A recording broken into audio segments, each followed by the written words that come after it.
Hello, okay. Hello, everyone. Wow, it actually works. I'm Calvin Tsao, 2010 Academy resident, and now chair of the Board of Trustees. So welcome to the 2025 Janet and Arthur Ross Rome Prize ceremony. And I can't help but do a shout out now because Mrs. Ross is here with us tonight.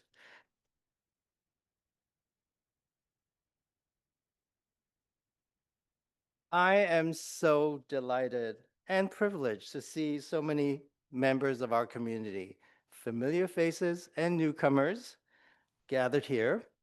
And I really thank you for taking the time to come and celebrate with us tonight. Before we begin, we'd like to take a moment to extend my heartfelt gratitude to several people. First, of course, I'd like to thank the American Academy in Rome's Board of Trustees and the organization's patrons who make our work, like this evening, for example, possible. Your support is tremendous and invaluable.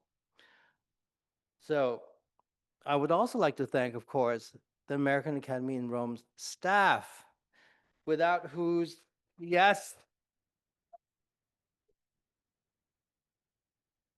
who every day dedicate their time and energy to sustaining and growing this organization. Without them, I don't know how we're going to get up in the morning. So anyway, thank you for all the work that you do. And lastly, of course, I'd like to welcome and congratulate this exceptional new cohort of fellows, Rome Prize winners.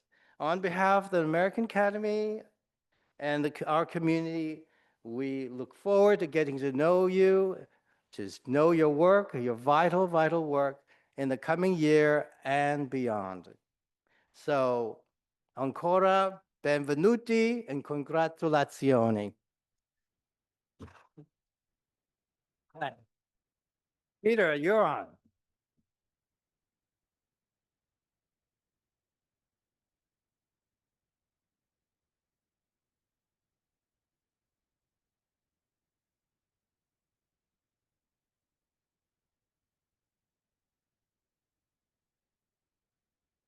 Thank you, Calvin, and thanks to the whole Board of Trustees, many of whom are in the room with us.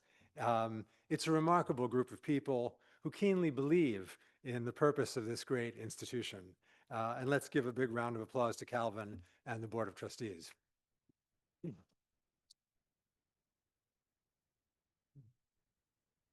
I also want to thank our director in Rome, Eliza Wong,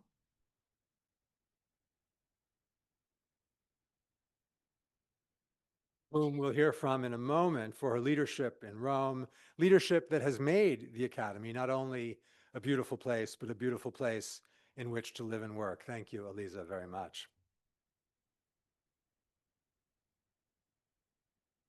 I want to thank all the staff, as Calvin did, in Rome as in New York, for the daily commitment, not always visible to the untrained eye, commitment to excellence and to care for details, whether those details are numbers or trees or schedules or people.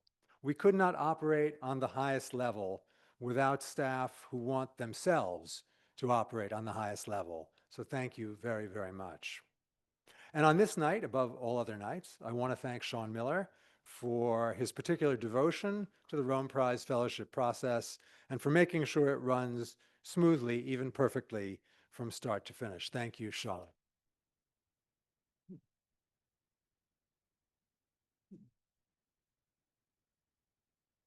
And that's where we are right now, at the finish line of this year's competition. In a moment, Eliza will announce the names of this year's Rome Prize winners. A finish line, but of course also a starting line. Because from now, this year's winners become next year's Roman citizens, and then, of course, the following year's newest cohort of fellows. For 131, going on 132 years, we have been performing this elegant relay race with time, passing the baton on into the future. As a historian, I'd like to take a moment now to try and slow this ineluctable race just a little and say something about the kind of institution that this year's incoming class of Rome Prize winners will be joining. We hear a lot about universities these days, but not so much about academies. Academies were, from the start, places of conversation. They could happen anywhere, like a room at court.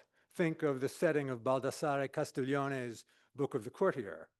They were created in Italy in the Renaissance, and in some way they were responsible for domesticating the Renaissance. Think, for example, of Pomponio Leto's late 15th century Accademia Romana, where they turned the new excitement around archaeology into lifestyle, dressing in togas and celebrating ancient Roman holidays. The Accademia dei Lincei, a century later in Rome, provided a home for Galileo's ideas. The Accademia della Crusca in Florence created the first dictionary of the Italian language. The Accademia degli Incogniti was the birthplace in Venice of Monteverdi's operas. Academies were social spaces that were also spaces of ideas and conversation. In the 18th century, they were places where civil society emerged across Europe, often providing a counterweight to monarchical power and even to aristocratic culture. And in the 19th century, with the advent of states, academies often became national or regional organizations devoted to the management of long-term projects, like the letter collections of famous men, or of inscriptions that told the story of a nation from its earliest written memories, or the cataloging of wildlife and plants. They were also places that trained up artists, investing and creating national cultural improvement. Now, what they weren't were universities. And as university systems came to the fore, dominating as leading producers of knowledge in the 19th and 20th centuries, academies became marooned, seemingly archaic survivals of a past time left behind on their quaint desert islands. But the great thing about institutions is that, like people, but perhaps more so, they preserve intact the seed of their purpose and are thus always capable of rebirth or reinvention. If I were to describe academies as places where disciplines provide the necessary skills to open new perspectives, rather than where disciplines divide and conquer, or as places where questions matter more than answers, or where scholars and artists sit at the same long tables talking with the general public, or where a mathematician, a poet, and a composer could have a discussion about what we might learn from the flight of birds, then you might feel that I was describing some new thing that the world needed now more than ever. But of course, I am just describing what happens every day at the American Academy in Rome. And that discussion about birds is real too. It happened just last Wednesday night, and you can watch it on our website and our YouTube channel. And that's why we are here tonight, and every day in Rome and in New York, doing what we do to keep this institution advancing strongly into the future. And that's why we ask for your support now more than ever. And with that, it is my great pleasure to invite to the podium the director of the American Academy in Rome, Eliza Wong, to announce this year's winners. Thank you.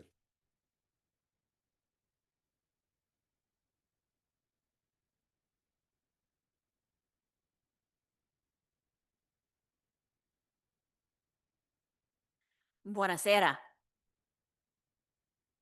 You can do better than that. Buonasera.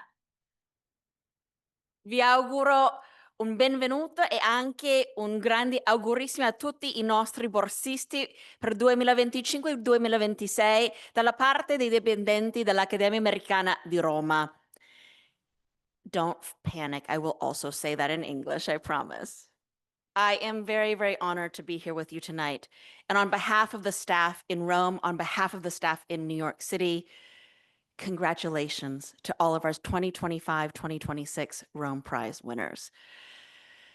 On behalf of the staff who are not here with us tonight, but who are delighted and looking forward and enthusiastic to welcoming you in just a few short months, the greatest adventure of your life is about to begin. And you will remember every single moment. There are many of our former fellows in this room right now. We have Katie Kitamura, who you'll hear from in just a little bit. Ayad Akhtar, who is here as one of our residents. We have David Weeks, John Davis, Saskia Verlan. We have so many people who are here, Erica Moretti, people who come back time and time and time again. We have Cristina Pugliese, who worked for the Academy for several decades. Carmela Franklin, the great Carmela Franklin, one of our best directors who changed the face of the Academy. Elizabeth Rodini, who served as both high school arts director and director. All of these staff, from the person who washes the dishes to the person who mows the lawn, to the person who fixes the pipes, to the person who plans your program, to the person who installs your studio for open studios. We can't wait to welcome you to Rome, because we know that whatever our responsibilities are as you walk through the gates of the beautiful American Academy in Rome, whatever it is that we do, we are part of what you will do. That every page that you write, that every painting that you paint, that every thought that you have is made possible because people like Ann Coulson, like Gianpaolo Battaglia, like Ilario Puripurini, like Caroline Goodson, like Marina Lella, like Luca Zamboni, like all of these people who have spent decades in service of the American Academy in Rome, because they know that they are contributing also to beauty, to possibility, to scholarship, and to intellectualism that you will do in your 5 or 10 months while you are in Rome with us. But I bring with me the congratulations, not just of our staff in Rome. I bring with me also the congratulations of the fellows who are also in Rome. Tonight is one of those very, very odd moments in my life where I get to exist on two planes. I get to be in multiple dimensions. It's like the Matrix broke for just a second. Because tonight I am so incredibly proud and so incredibly honored to read the names that are in front of me and to celebrate with all of you and what the future may bring in Rome, in the Eternal City, in Italy, and in your future identity forevermore as American Academy in Rome Fellows. But there's a group of fellows who are still in Rome and who are finishing their last months with us, who we celebrate with just as much as we celebrate with you tonight, because they were in the exact same spot a year ago. As I announce the names of the new fellows, there's a class of fellows that are still living this incredible magical experience. So we have two sets of fellows that are in coexistence with one another. And I get to celebrate both groups, two different dimensions, two different planes, two different continents, both at the same time. And these fellows who reminded me as I left that they weren't done with the Academy yet, and that I couldn't be done with them yet, also wanted to tell you all that you have been selected not only for your intelligence, not only for your talent, not only for your genius, but because of your openness of heart and your openness of mind. That when the juries spoke with you, and the juries always somehow seem to get it right. I don't know how, but somehow they selected the people who won 7 Guggenheims this year. The 17 architects will be showing at the Venice Biennale di Architettura this year. Somehow they always manage to get it right. They wanted me to pass on that they are incredibly proud that you will stand with them in this pantheon of fellows of the American Academy in Rome. And so I bring with me not only the well wishes of our staff who will work with you and walk with you every single day for the next 5 to 10 months, but also the well wishes of our fellows who will be proud to have their portraits hung alongside yours at the bar and in the billiard room, and to celebrate with you the possibility, the potential, and the essentialness of the arts and the humanities. The 2025-2026 Rome Prize winners are Paula Gaither, who has won the Arthur Ross Rome Prize in Ancient Studies.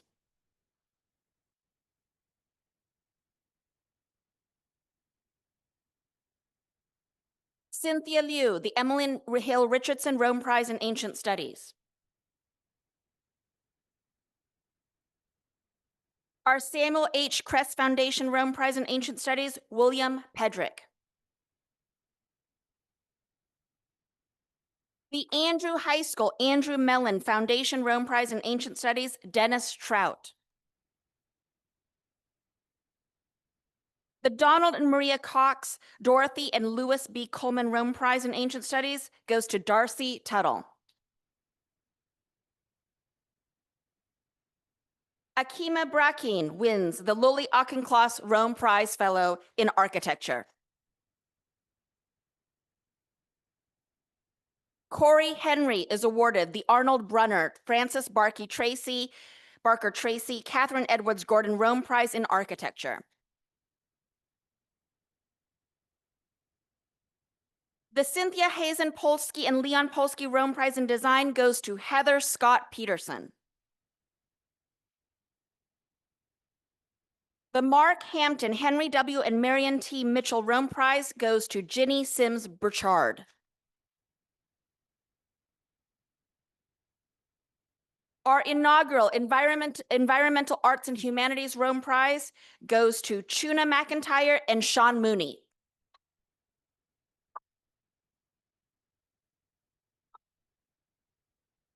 Sean Mooney will also be receiving, besides as a team, Chuna will be receiving the Rome Prize in Environmental Arts and Humanities, and Sean Mooney will be receiving the Adele Chatfield Taylor Rome Prize.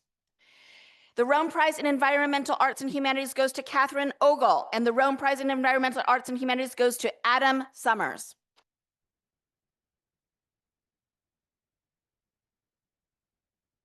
In Historic Preservation and Conservation, the Suzanne Deal Booth Rome Prize goes to Claudia Camello and Paul Mardikian.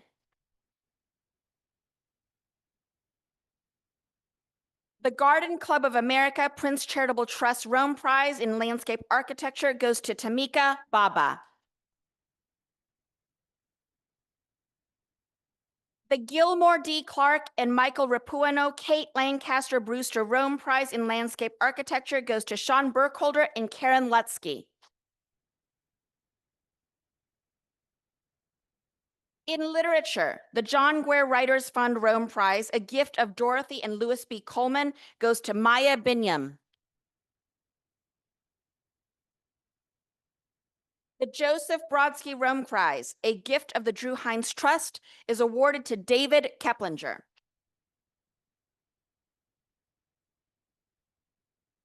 The Anthony M. Clark Jesse Howard Jr. Rome Prize in Medieval Studies is awarded to Natasja Kosinia.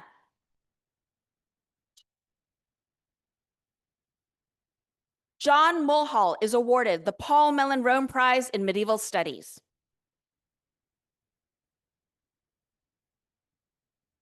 The Andrew W. Mellon Foundation Rome Prize in Modern Italian Studies is awarded to Charles Levitt. And Kevin Martine receives the Marion and Andrew High School Rome Prize in Modern Italian Studies.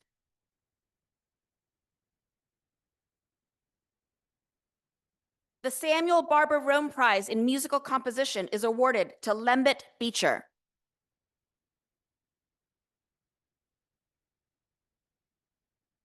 Oswald Hün is awarded the Frederick A. Juilliard Walter Damrosch Rome Prize in Musical Composition.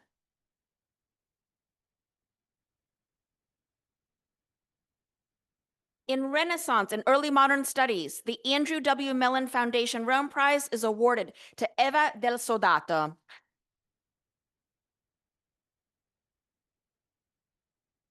The Samuel H. Kress Foundation and Millicent Mercer Johnson Rome Prize in Renaissance and Early Modern Studies is awarded to Margot H. Weitzman.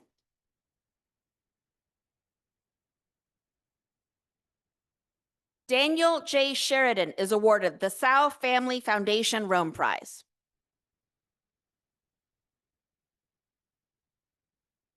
The Harold M. English Rome Prize in Visual Arts is awarded to Jennifer Bernstein.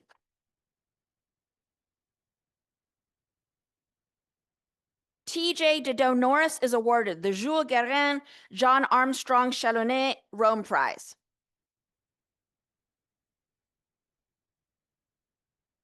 Andrea Fraser is awarded the Philip Guston Rome Prize in Visual Arts.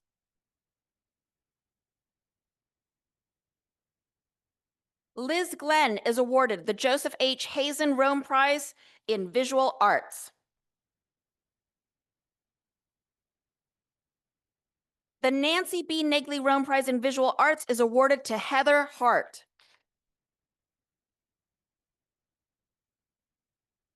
And the Philip Guston Rome Prize in Visual Arts is awarded to Jefferson Pinder.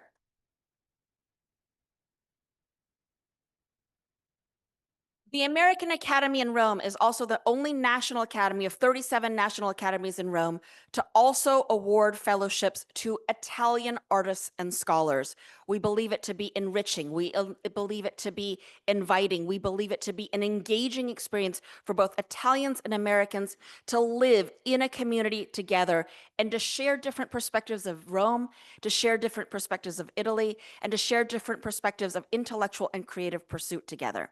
This year, the NL Foundation Italian Fellow in Architecture, Urban Design, and Landscape Architecture is awarded to Mirko Andolina.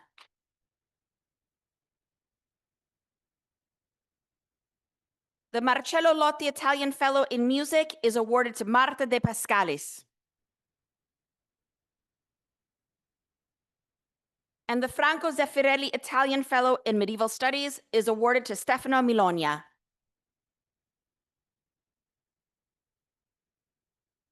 Rome Prize winners, will you all please stand and be celebrated?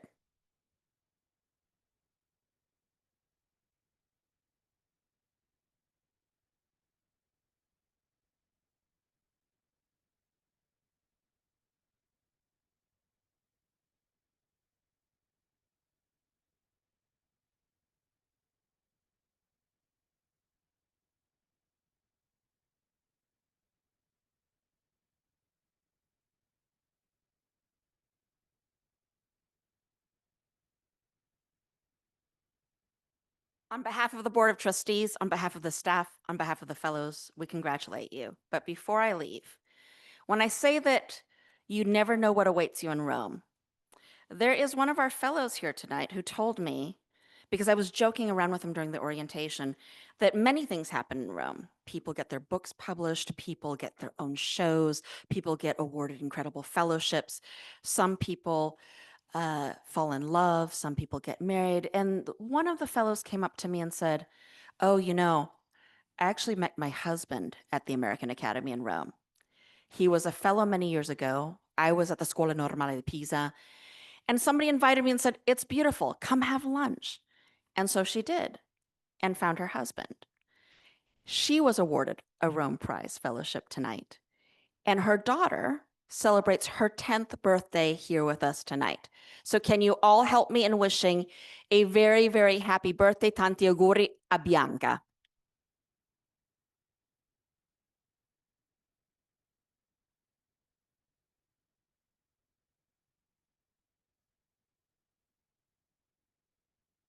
And I say this because of all the things that you will produce at the American Academy. I will very proudly say that Bianca wouldn't exist without the American Academy in Rome. Congratulations to all of you. Welcome to the American Academy in Rome.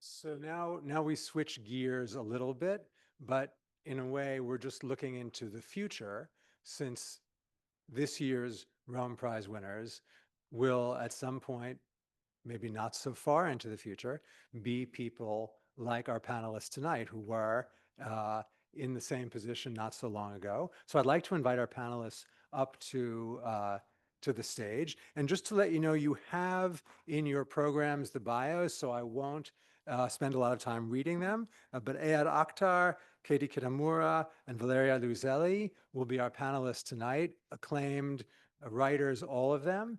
And we'll be spending some time talking about literature today through the lens of a couple of different questions, mostly related ultimately to time.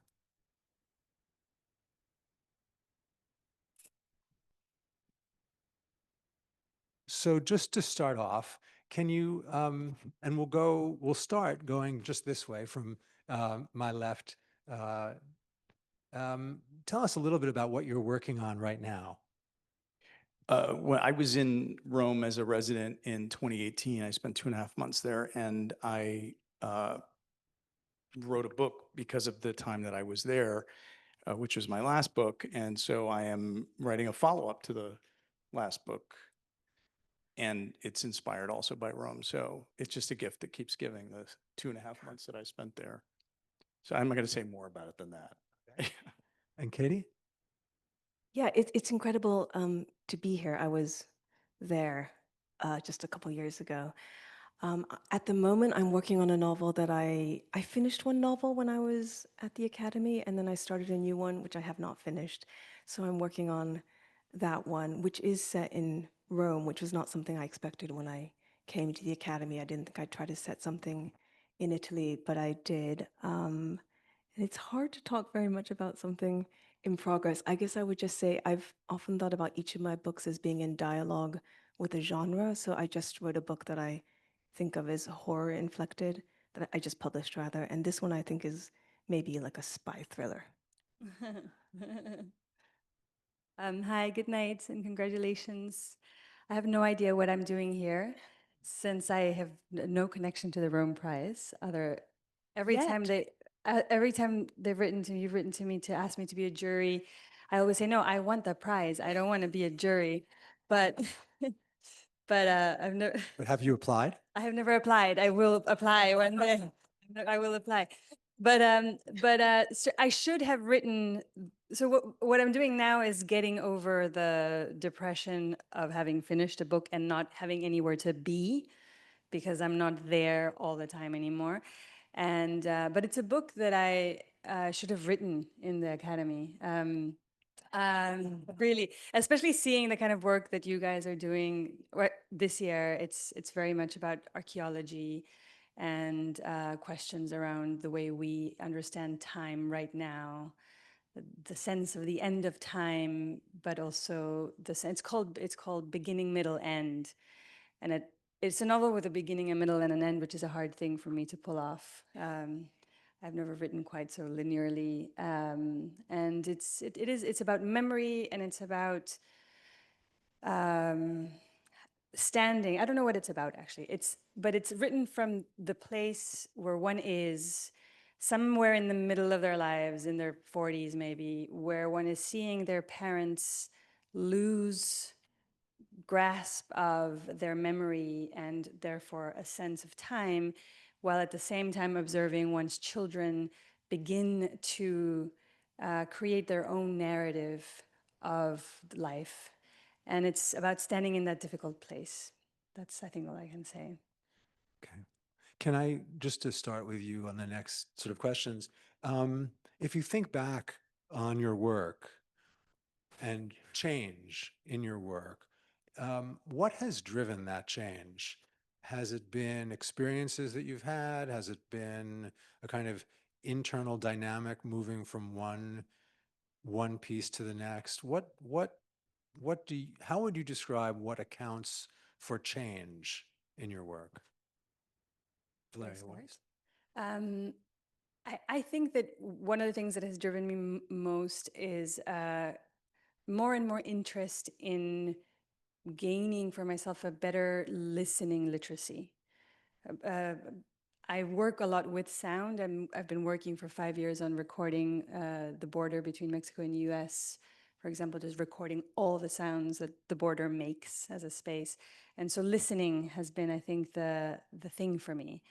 But I'm also very enamored with chance. And I like a book to take me to chance encounters that then begin to give that book sense. And I'll tell you a tiny, tiny anecdote because it just happened. I had a coffee with the ex-consul of Italy in New York. He's now somewhere else. Because I'm trying to get the Italian citizenship for my baby daughter. I have Italian citizenship, but of course the right wing just changed the law so that you have to have a grandfather born in Italy. So they're doing something similar to the US, but different conduits. But then it turns out that if you ever lived in Italy and were a resident, you may still get citizenship for your children. Now, I have never lived in Italy. However, when I was writing my first book, I was researching Brodsky's letters with Pasternak, and they were in Venice. So I traveled to Venice. I got incredibly sick in Venice. I was staying with some nuns who were horrible, the Canosiane. And I had an old boyfriend that I didn't want to call up, but I ended calling him up saying, Amerigo, I'm really sick. I need help. He came to get me with a Sore Canosiane. I was very young, I couldn't pay a tourist doctor. So I needed my Italian documents. I had my passport, but I didn't have residency. So he said, marry me, and then you'll get your codice fiscale, then you'll get your tessera sanitaria, and we can go to the doctor for free. And I said, you're insane, I'm not gonna marry you. And he said, it's very fast, it's all in one day. And I said, you're crazy, it'll be a month. But no residents live in Venice, there's no residents in Venice. So indeed, all the offices were empty, and we got married, and I got a codice fiscale, and I got my tessera sanitaria, and therefore, I was able to finish my first book, which is all about that, and about the cemeteries in Venice, and so on and so forth.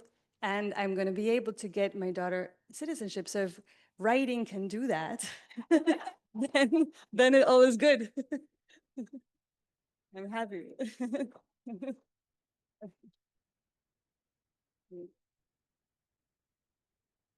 Katie, does chance play an equal role? I mean, I haven't been able to marry an Italian yet, so I don't know. I guess the one thing I would say is that when I first started writing, what seemed to me the hardest thing about writing fiction was managing uncertainty and doubt. And so when you write a novel, it takes 2 to 3 to sometimes 4 or 5 longer to write, and the entire time you don't know if it's going to work, and you don't even know if it's worked after you publish the book often. I think what has changed for me is that I've developed an appetite for doubt and uncertainty, and that is very much where I move now in my work, and I think I now actively seek out risks. In fact, I said to Valeria before we came up that I just published a book a couple of weeks ago that I wrote at the Academy, it should kind of polarize people in a way. It should be a device. If I've taken the right risks, it should be a book that splits people in some way. So I think that's something that has changed in my work. I mean, I'm sure everybody here is interested in finding ways of opening up their work to new influences, certainly to chance. And that's one of the reasons why being at the Academy is so magical, is it's not simply the support that allows you to take risks that might not pan out, which is important to making any kind of work, but it also allows you to open up your process and your imaginative world to things you didn't know you were interested in. And just a shout out, you can read more about Katie's book in last week's New Yorker and the current New York Review of Books. And The Guardian and the New York Times and everywhere. It's been magnificently reviewed everywhere. How inspiring. And Ayad, what about you? Well, I'm range. fundamentally a dramatist, and I ply my trade in the market, and I write before audiences, and I sit on Broadway with audiences for 3.5 weeks while they don't laugh at the jokes I've written and don't understand the plot that I'm trying to get them to understand. But I have to go home and rewrite scenes every night and then bring in scenes every day. So for me, change is fundamentally driven by an attunement to the audience. And, one of the, not to go off into a more pessimistic thing, because I'm not necessarily pessimistic about it, but I think it attunes me very, very keenly to changes that are happening in the world or in the cognition, if you will, of the audience. And I think that one of the things that's been challenging the last few years has been how to hit the mark of an ever dwindling area that you have to you know, to get them, to keep them engaged, to have them go deep, to seduce them into going deep, because so often these days it seems like what passes for depth is really just something that isn't all that deep, because we don't really have time for it. We've got so much coming at us. So I think the thing that, just to answer your question more directly, I think attunement to the world has meant that changing form and changing grammar, changing the sentence, changing the way that the sentence is operating for a reader, or the way that dialogue or scene structure is going to operate for. I just had a play up on Broadway this past fall with Robert Downey Jr., which was basically an attempt to tell a Greek tragedy in TikTok form. I had 7 narratives, which were fully enclosed narratives. Each of the scenes was aping a kind of presentism dramaturgy, because it was clear to me that it was going to be hard to sustain a story across 90 minutes for people to really fully be engaged as much as I wanted them to. So just to stay with that idea of attunement coming from work in the theater, and does that also play into, it's a question for all of you, but to start with you, Ayad, does that also play into how you think about the way, which is part of your work and indeed all of your works, how you situate history with a small h against history with a big H? I mean, if I could get anybody interested in that, that would be amazing. I mean, at least in the theater, you know, I think the challenge is always to bring some kind of larger context to whatever it is you're doing, whether it's dramaturgical context, or last play that I had up in New York, which is basically a Shakespearean history about the birth of debt financing, because to me it felt like that was the story of what happened to America, or what has happened to America, why we are where we are right now, in large part because fundamental ideas that changed in the culture, it changed in our legislation, it changed in our philosophical groundwater around value and around what it meant for there to be a common good or a social good. And all of that changed because of the story of how debt financing transformed our infrastructure and our society. So, but getting people interested in that is, you know, you've got to get them interested in what's happening on stage. So you can only interest them in the larger context behind something if whatever is immediately in front of them is compelling enough for them to be interested in maybe going home and thinking about it more, or whatever it may be. It's hard to compete with Kanye West and Bianca Censori, if you will, right? Whatever the craziness of the day is, you know, I'm not going to go into the politics of it. So anyway, that's to me, if I can do that, then I feel like, yes, I'm successful, but I'm not always sure that that's a mark I can hit. What about you, Katie? I mean, I think I've thought about it in different ways. I wrote a novel that was set in a war crimes tribunal that was loosely modeled on the ICC and was specifically tied to one case. And I think in that novel, I was interested in how historical narratives are created, not within the fiction, but as a subject matter itself. That was the kind of subject matter of the novel to me a little bit. And it was also very much about how we apprehend history with a capital H as it's happening around us in the kind of present tense, so to speak, and the kind of difficulty of that and the cognitive dissonance of that experience. But what I would say is that I do think as writers, as people, you breathe in the air you're breathing. And so with the book that I just published, it's not set in a specified time period. It is in no way a pandemic novel in the sense that there's no virus or masks or vaccinations or anything.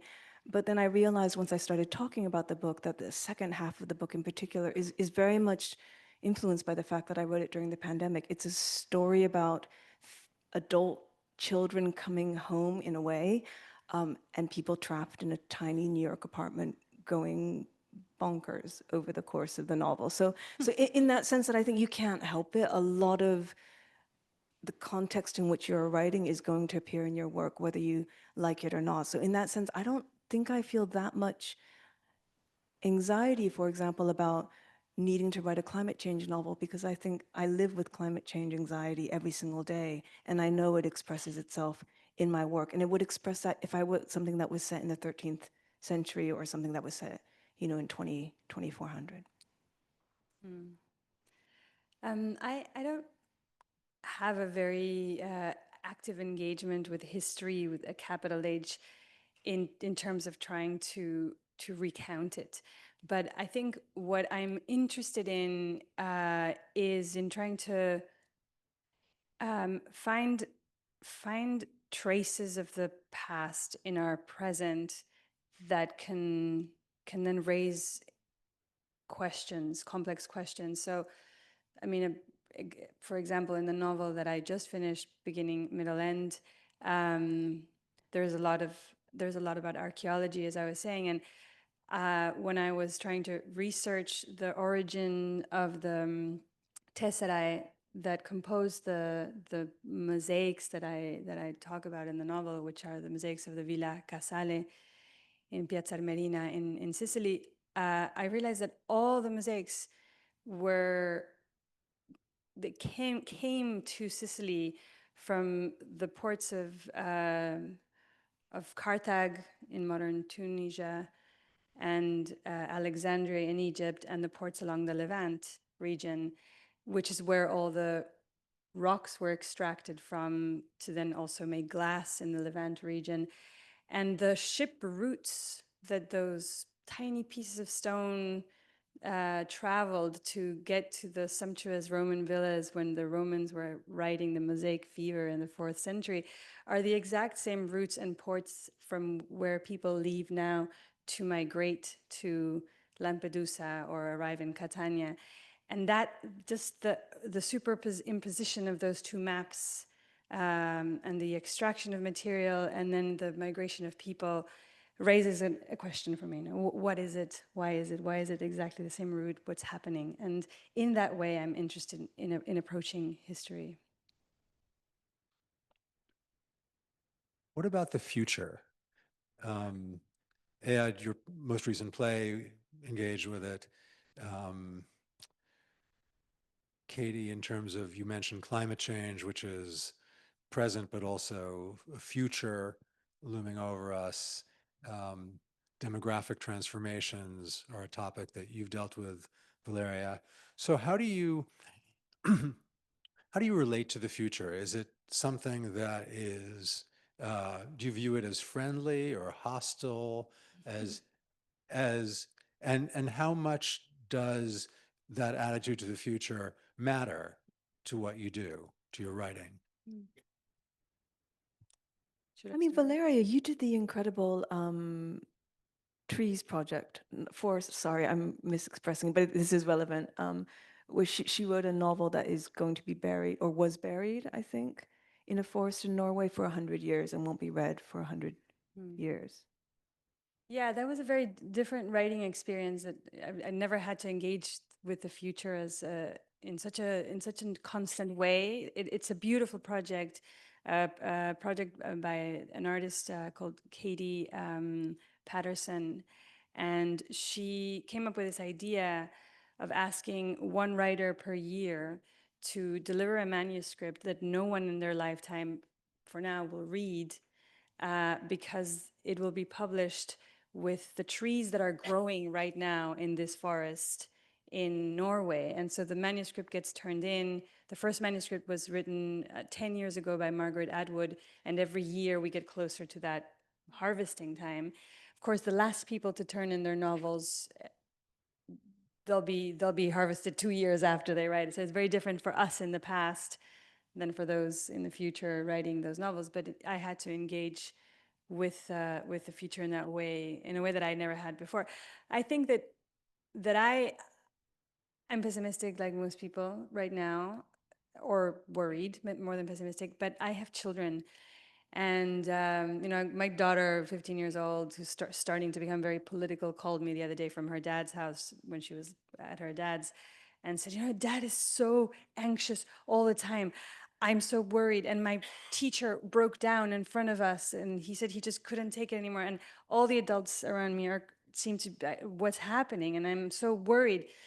Are you worried? She asked me. And I said, I lied. And I said, no, I'm not worried. Like, You know, it's the world has always been ending, and the world is fine. It's gonna hold up. I mean, and part of me also believes that, you know, and I think you have to. It's a political choice, and it's an everyday exercise, but you have to believe that it's not crumbling. That it's always been difficult. Some moments are particularly difficult, but we create pockets of love. We create pockets of beauty. We create communities. We create conversations. We keep on writing books. And we're going to sail through it somehow. It's going to be bumpy, but we're sailing. We had lunch and we were talking about, we weren't talking about Gramsci, but we mentioned Gramsci.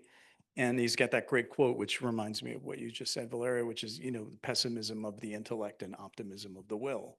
So you look at the world and yeah, of course, all you see, it's an asymmetrical informational environment. You see only the problems. But there is that eternal orientation toward the future, which is, I think, fundamentally hopeful because we've got to live into it, you know. That's a beautiful distinction. Yeah. Gramsci's great. Gramsci's great. We have to read Buried in Gramsci. Rome. Yeah, exactly. So I think that's a good moment to open up for some questions. Oh, can I say one thing about not quite the future? Because I had a thought that I thought was worthy of sharing while I was hearing Valeria talk, which is, it reminds me of that thing that Vivian Gornick says when she says that the thing that is valuable in literature is what she calls wisdom. It's the emotional patterns that generations will remember socially and individually in works 200-300 years, 1,000 years, 2,000 years.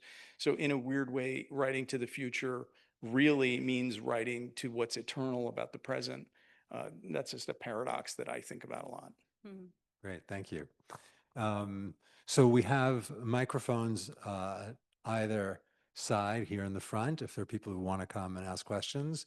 And while people are deciding whether they want to do that, I also want to welcome our friends from the Italian consulate, the Consul General, Fabrizio De Michele, and the Consul Cesare Bieler, both great friends of the American Academy in Rome, and delighted that you could make the effort to be here tonight. Oh, the consul is here. That's not the one I know, but I want to talk with you. I'm joking.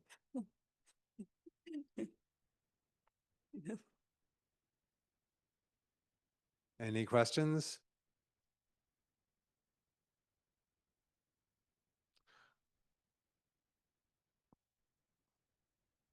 You know, you run the risk of me posing more questions to the panelists if you did. Well, we'll stop here then. And I want to thank our panelists for their time and their thoughtfulness, to congratulate the Rome Prize winners once again, to congratulate their families and friends who've supported them to this day, and to thank all of you who've come here for supporting the American Academy in Rome, and look forward to seeing you at other events. We have an exhibition that just opened at the A83 Gallery down on Grand Street of architectural drawings by Academy Fellows. And we have an exhibition opening in Rome on May 14th on women and ruins, archaeology, photography, and landscape. So if you're passing through Rome after May 14th, please stop and visit. And thank you all very much.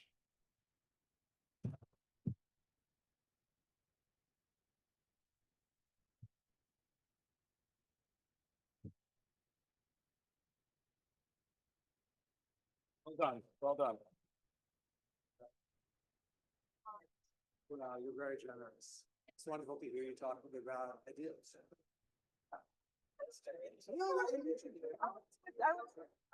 Tara, what's the